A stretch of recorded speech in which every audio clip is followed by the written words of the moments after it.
não parar, não precipitar e não retroceder. Então dizer para esse cara, sabe quando nós vamos parar? Nunca, nunca na sua porca vida, né? E aí, pessoal do canal, tranquilo? Então, antes do vídeo, quero pedir a vocês para apoiar o nosso canal, seja membro, participe do apoio, vaquinha ou de qualquer outra forma. A gente também deixa o Pix aí para vocês ajudarem o nosso canal. Estão vendo aí toda a censura que está acontecendo aqui no YouTube, em toda a grande rede social. Então é isso aí, para a gente continuar nessa luta, precisamos do apoio de todos vocês. Muito obrigado a todos, fiquem com o vídeo, sempre com Deus, pátria, família e liberdade. Valeu!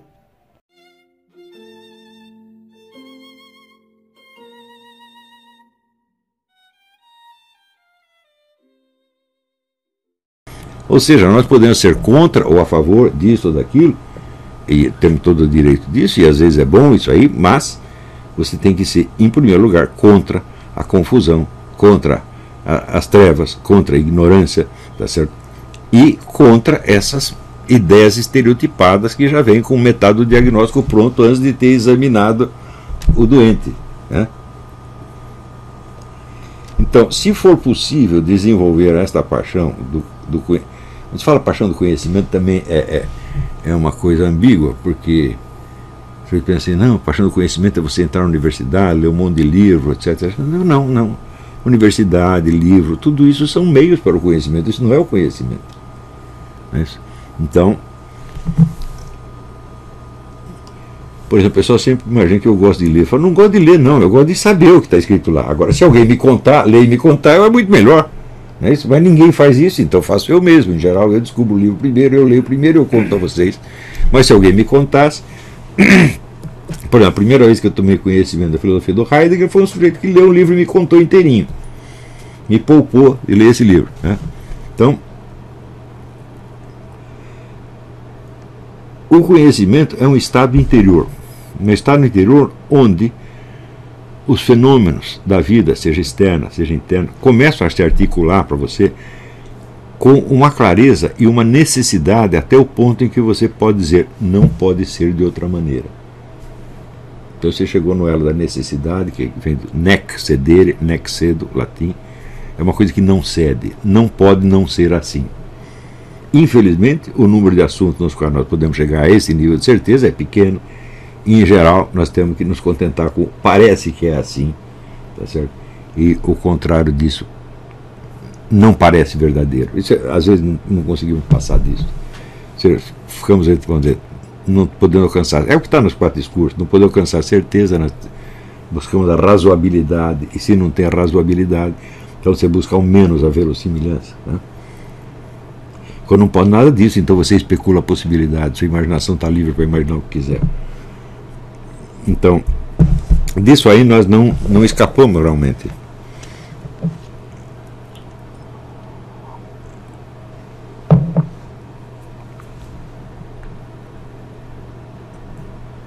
Então, tudo o que eu venho fazendo nesse curso, em primeiro lugar, o primeiro objetivo é fazer o indivíduo tomar consciência de que ele tem uma inteligência capaz de entender a verdade.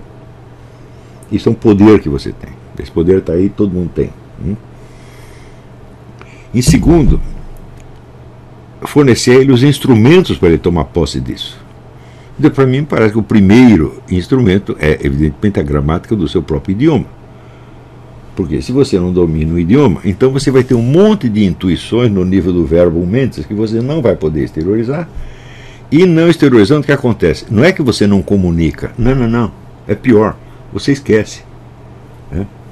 Se você escreve um negócio, tá certo? Então aquilo adquire uma forma estável, repetível, e toda vez que você voltar a ler aquilo que você mesmo escreveu, voltam as mesmas intuições. Ou seja, o pensamento está sempre fluindo, ele está sempre em movimento. E se nós não conseguimos apreender a sua forma e fixá-la de algum modo, ele vai embora. Então, obrigado. O que é isto? Leite? Obrigado. Então, Se você não tem um domínio suficiente do seu idioma, você não vai muito longe. Dante dizia o seguinte, que a gramática é a construção material da linguagem. Ou seja, acima da linguagem existe uma construção mais sutil. Por exemplo, a construção da argumentação, ela não é uma construção de palavras, mas uma construção de argumento que, em princípio, poderia se expor também com outras palavras. Então já não é uma construção verbal, é uma construção ideal, lógica. Ora, como é que o indivíduo vai guardar na cabeça as construções lógicas se ele não é capaz sequer de guardar a forma material das sentenças, né? Então, insistir na importância da gramática nunca será excessivo. Tá certo? É claro que as regras gramaticais são muitas vezes flexíveis e você deve flexibilizá-las tantas vezes quanto for necessário. Mas não é possível você flexibilizar uma coisa que você desconhece. Tá certo? Então, isso quer dizer, você jogar com expressões populares, com construções um pouco não ortodoxas, tá? É uma coisa que você pode fazer desde que você saiba com o que você está lidando. Eu mesmo faço isso nos meus posts do Facebook, está cheio de expressões populares, de construções esquisitas, tá certo? Que eu copio da linguagem popular, porque também conhecer a linguagem popular também é importante. Por quê? Porque senão você se desliga do seu meio. A linguagem popular, ela muda com uma velocidade impressionante. Ela coloca milhões de palavras, milhões de expressões. Na geração seguinte já esqueceu tudo, né? Eu me lembro, por exemplo, nos anos 70, 80, eu lia muito o Pasquim, e o Pasquim tinha a linguagem popular tipicamente carioca, tá certo? Que hoje já se tornou quase incompreensível, tá certo? Isso não é só uma exigência de comunicação, mas uma exigência de compreensão. Se você não capta os jogos de palavras da linguagem popular, você não sabe qual é o meio social em que você está. Você perde a sensibilidade do meio, tá entendendo? Então, você está perdido no espaço. O indivíduo pode, por exemplo, agora aqui vou só escrever gramaticalmente, seguir as regras todas, só vou ler o que sejam clássicos de idioma, então você fica perdido. Também isso não adianta. Então, a tensão entre a regra gramatical e a expressão popular é um elemento altamente benéfico e fecundante para um escritor, para um pensador, etc, etc. É certo? É um problema que nunca tem solução, e justamente por não ter solução, é o que eu chamo uma área de tensão, tá certo? Esta tensão você observa claramente. Por exemplo, tem um escritor brasileiro que eu aprecio muito, que é o Marcos Rebelo. Um sujeito que morreu antes de poder completar a sua obra-prima, que chamava O Espelho Partido, mas ele escrevia de uma maneira estritamente gramatical, mas usando o que ele podia das expressões populares cariocas. Fica muito bonito, no fim das contas, funciona pra caramba, porque tem uma naturalidade e tem uma forma ao mesmo tempo. Então a forma que consegue captar, vamos dizer, o próprio movimento da linguagem, bom, essa é uma grande realização literária, não é isso? Então,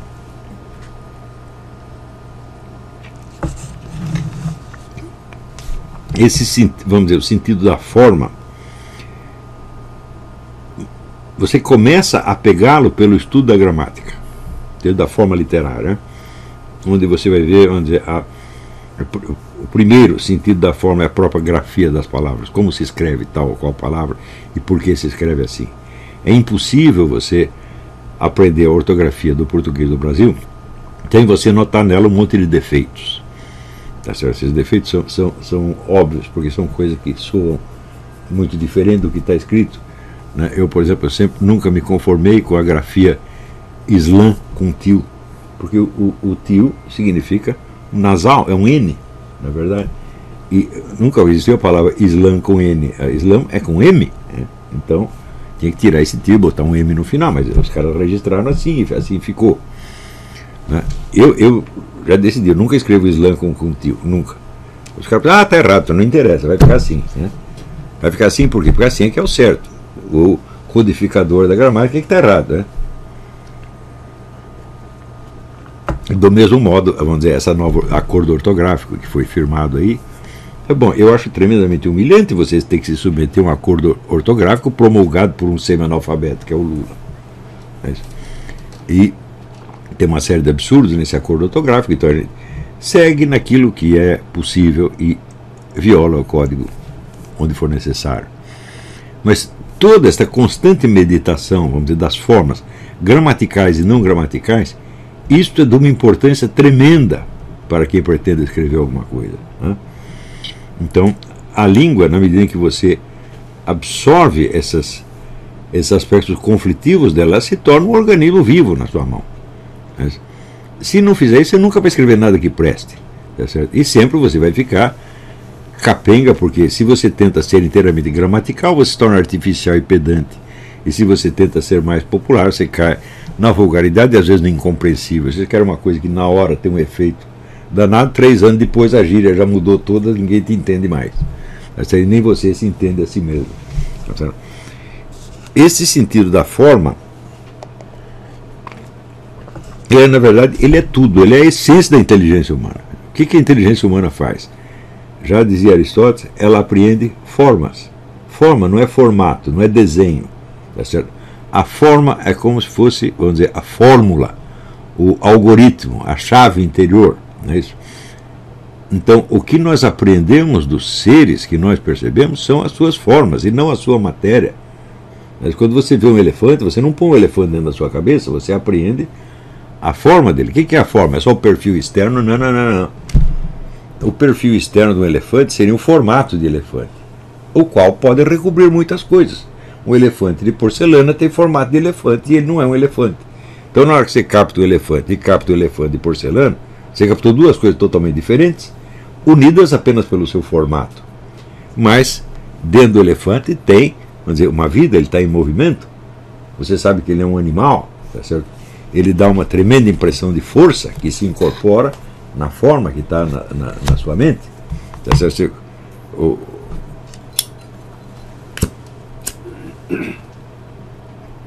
Então, essa apreensão das formas, ela deve ser treinada no ser humano. Nós todos temos essa capacidade naturalmente, como toda capacidade natural, como a capacidade de andar, você nasce com ela, mas você tem que aprendê-la. E a apreensão das formas também. É por isso que eu recomendo muito as pessoas ouvirem grandes composições musicais, mas ouvirem não uma vez, ouvir 1000 vezes, até você decorar aquilo. É na hora que você decora a música que a estrutura interna dela, a ordem interna, aparece para você. E aí é um negócio quase mágico. Tá certo? A diferença que tem entre isso e a primeira audição que você fez é um negócio monstruoso. Então, e você decorar essas formas que se desenrolam no tempo tem uma outra vantagem. O que é uma música? Que pegar uma composição de Mozart, Beethoven, Bach, o que é? Isto é uma sequência auditivamente ordenada de emoções, sem um correspondente semântico preciso. Quer dizer, você não sabe a que a música se refere. Por exemplo, quando você fica triste, você está triste por algum motivo, tá certo? Pode ser até por um problema orgânico seu, tá certo? Ou é porque morreu alguém, ou é porque você está sem dinheiro, ou é porque sua namorada te largou, você encontrou uma mulher na cama com outra. Bom, as suas emoções têm alguma relação com situações da vida real que são o seu lado semântico, o seu significado. Você pode dizer que a música não tem significado, ela tem significado, mas é um significado indefinido e impreciso. Então, você tem as emoções e elas são conduzidas pela sequência musical, mas o correspondente semântico, o significado está em aberto. Você pode preencher com o que você quiser ou pode não preencher com coisa nenhuma. Tá certo? Ora, se ao contrário nós fizermos como certas escolas de teóricos musicais do começo do século XX disseram, não, mas tudo isso aí não é música. A música é só a pura estrutura sonora, sem as emoções. Então, bom, isso é a mesma coisa que você dizer que um romance é apenas uma estrutura linguística. A estrutura linguística está lá, evidentemente, é só você abrir o livro, você vê que tem uma sequência gramatical, sintática, etc, etc. Mas, se você tirar totalmente do romance o seu lado semiótico, isso é, a que ele se refere, tá certo? Então fica uma coisa bem diferente de um romance real. Na verdade, o romance é uma sequência de acontecimentos imaginários, dos quais alguns podem ser perfeitamente reais, né? Pode fazer um romance histórico, né? Aproveitando, sei lá, episódios da vida de Napoleão Bonaparte, de Júlio César, né? Então, a música desprovida da sua contrapartida emocional é o romance esvaziado, né, dos acontecimentos. Então, é o romance sem significado, né? Então, se disser que a música não tem significado, claro que ela tem, tá certo? Só que o significado é aberto. Digamos, para cada frase musical você tem 200 significados possíveis. E todos eles estão de algum modo condensados na sequência musical. Por isso que eu chamo de que a música é uma sequência de emoções auditivamente ordenadas, sem um correspondente semântico definido e preciso. Mas que tem algum correspondente semântico? Tem. É isso? Então, se você tem uma emoção qualquer, é impossível você não associar isso com algo da sua memória. Esse algo que está na sua memória pode não ser exatamente, aliás, geralmente não é exatamente o que estava na mente do compositor, mas tem o quê? Uma semelhança estrutural, uma semelhança interna. Então, na medida que você decora as músicas, você não está decorando só o som, você está decorando a sequência de emoções e a ordem das emoções, tá? E, portanto, a conexão entre elas. Existe algo melhor para você ficar se conhecendo a si mesmo? Então, a pergunta que eu faço é a seguinte: você é capaz de perceber o desenrolar de uma sequência emocional dentro de você? Né? E já as pessoas não fazem isso, nunca fizeram na vida, nunca se lembraram de que, nem sabem que isso é possível fazer. Não é isso? Eu digo, bom, mas se você não sabe isso, como é que você vai contar o que se passou com você? Sabe o que você vai fazer? Você vai pegar estereótipos que você pegou na mídia, na Rede Globo, etc, etc, e você vai contar uma coisa parecida com os estereótipos. Não o que realmente se passou com você. Para você contar realmente o que se passou com você, você precisa conhecer uma multidão de formas e ser capaz de combiná-las. Então, entenda a importância que esses estudos têm na formação da sua própria mente, da sua própria personalidade. Então, quando eu falo paixão pelo conhecimento, eu estou falando coisa nesse nível. Não é os livros que você lê, os livros são meios, né? Os estudos que você fez na universidade são meios. As pessoas podem ter paixão por isso, né? Eu, uma vez, morei com um sujeito na casa do estudante, dividimos o apartamento, ele ficava o dia inteiro lendo. Eu já contei esse episódio, ficava o dia inteiro lendo. E depois de alguns meses, um dia ele parou repentinamente, olhou para mim e falou: diga uma coisa, você entende o que você lê? Eu fiquei aterrorizado com aquilo, falei: o que ele está fazendo aí, né? Se ele não está entendendo, o que ele está fazendo, né? Então, o próprio ato de ler pode se transformar num vício. Agora, e os estudos que você faz? Ora, os estudos eles têm todo um lado administrativo e burocrático que pode constituir o centro das suas atenções. Por exemplo, eu quero um diploma para poder exercer tal profissão. Isso? Ou então, eu quero tirar uma boa nota, aquilo ali. Falei, mas espera, a boa nota não reflete realmente o seu conhecimento. A boa nota reflete o julgamento que um determinado professor fez do que você escreveu ou disse. A ligação desse conhecimento é muito indireta. O seu conhecimento só pode ter um juiz efetivo, que é você mesmo, né? Então, você sabe se sabe e sabe se não sabe, né? Então, é a lição imorredora do meu professor, o padre Stanislau lá dos Anjos. Ele dizia: se eu sei que sei. E se eu sei que sei, eu sei que sei que sei. E assim por diante. Então, o saber tem essa espécie de ressonância, não digo infinita, mas ilimitada dentro de você.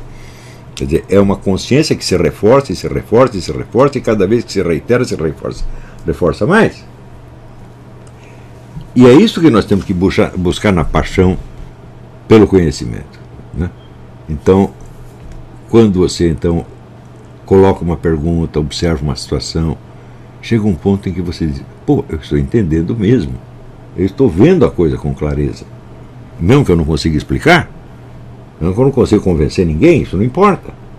Mas também desta paixão pelo conhecimento pode surgir a paixão pela sua expressão verbal, artística, de algum modo que seja. Então, outro dia eu estava contando o seguinte, que quando eu terminei de escrever o Jardim das Aflições, eu fiquei tão contente de ter conseguido fechar aquela obra tão bem construidinha e tal, que a obra só tinha 3 leitores, que era eu mesmo, o Bruno Tolentino e a Roxane. Eu falei, mas se ninguém mais ler, não tem importância. Eu consegui fazer. Então, as pessoas, alguém disse, mas isso é falta de ambição. Eu falei, escuta, mas existe ambição maior do que de você criar uma obra perfeita, mesmo que ninguém a testemunhe? Não existe vitória interior maior do que essa. Não é isso? Então, se você estudar a vida de Flaubert, vê assim, a obsessão da perfeição formal que ele tinha com a linguagem, tá certo? E você não vai ver em nenhum momento Flaubert muito preocupado com o sucesso das edições dos seus livros. Não, porque ele está tendo... A ambição dele era essa, fazer a coisa perfeita. Se vão ler ou não ler, esse é outro problema. Na verdade, em vez de conseguir um grande sucesso, o que ele conseguiu foi um processo por imoralidade, como Madame Bovary. Totalmente injusto, evidentemente. Mas, então, esta ideia, vamos dizer, da arte literária como algo que tem em si mesmo um valor moral e um valor psicológico, isso é uma coisa que demorou para se formar no Ocidente. Você vê que ela chega no seu auge no século XIX e depois vai se perdendo. A partir da hora em que as universidades assambarcam a profissão literária, como aconteceu nos Estados Unidos, perde a consciência literária, foi para o brejo, e surge a consciência profissional, consciência de carreira profissional.